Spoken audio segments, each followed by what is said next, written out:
back, everyone, to the program. The peace accord, signed in 2015, was signed by President Muhammadu Buhari and some other candidates today, but the PDP candidates and some others were absent.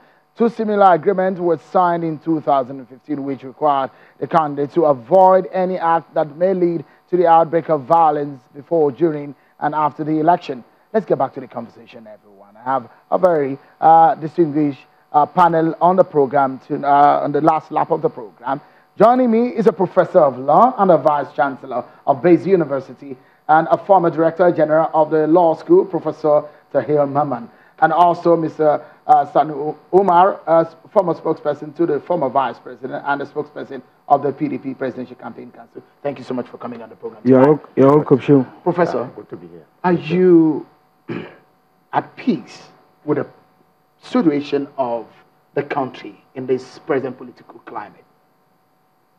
Certainly I am not, and any concerned Nigerian wouldn't be, because Nigerians deserve to have elections in a peaceful way, and they deserve to be enlightened on the programs of the parties, the offerings on ground, rather than intemperate language and hate language all over the place and threats here and there. This is not what Nigeria deserves, what Nigerians deserve. So from your analysis, politicians are not conducting themselves yet in the manner they should?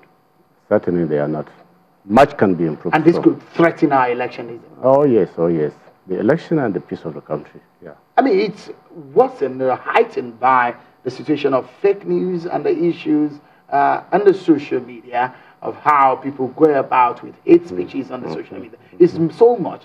Could that also add up to what could lead to a non-peaceful election? Yeah, the implication of it is that, this mass communication is capable of spreading false news, hate news within a very short period of time. Now, formerly, when we had all these, only the basic television and some radio with a short range, it takes a long time for communication to reach even down to the grassroots. But now, it's everywhere before anything happens. The information is everywhere. So it calls for more responsibility on the part of the politicians for them to understand that they can only rule for anybody who's successful when there is peace, when Nigerians are at peace. And you can only pursue your developmental goals when there's peace. Any other thing, once there is no peace, you can't achieve it. That's the bottom line. Mr. Umar, are you worried? Your candidate was absent. Yes. Your party was not represented at the peace accord. Yes. Does it mean that your party is not signing up to that? No, certainly not. Before I left, I came here, I was from the campaign office, and I was privileged to listen to a conversation between our DG campaign, Mr. Bukola Saraki, and the EU president. He called to confirm why we were not there. And nobody seems to have received any communication from anywhere. However, be that as it may, efforts were made to trace whether any communication was actually delivered, because the party chairman seems not to have seen any communication to that effect. Could be as a result of an overzealous staff who has decided to keep the documents, who has received a document and didn't forward it, or it could have been as a result of the fact that there was no further touch, because letters alone cannot. There has to be some personal touch. When you send a letter, you call. Please, we are having an event tomorrow. The candidate himself seems not to know anything about it. The DG doesn't know anything about it, so nobody knew anything about it. And we were in the office. We were free. We could have been there.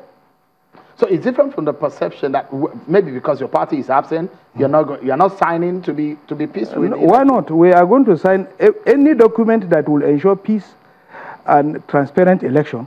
We are there. Because I saw the document where it was countersigned from the office of the chairman of your party, which is Secondus, which I saw the stamp there, and dated the 7th of December or so, that the letter was received.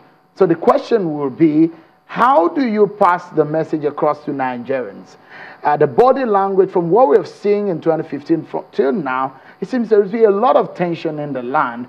How do you want to pass that message across to Nigeria that PDP is for peace? No, certainly PDP has never been a very violent party because this is a party who had organized an election and in which it lost, and there was no violence. So there would have been no any violence if this thing has been properly communicated. This thing was a communication gap, and it did not reach our party. And more so, the PDP has always been championing the cause of credible election. We have always been advocating for free and fair election. We have also been advocating for the signing of the Electoral Act so that the election will be seen to be free and fair, because the contents of the Electoral Act are precursor to a credible Does election. your party think that this election will be free and fair? No. You don't think so? No, because we believe that the refusal to sign the Electoral Act by the President are predicated on two factors. One, the desire to rig the election using incident forms and other manipulative ways. And secondly, the desire to win at all costs, without prejudice to credible election. Prof, are you worried with what we've seen on the ground? The issues of the Electoral Act and some of the things that are going. The opposition seems to differ on what the ruling party has said. They have reasons for not signing. The opposition does not agree with it. From the law point of view, is it acceptable what is happening on the ground for president not to sign?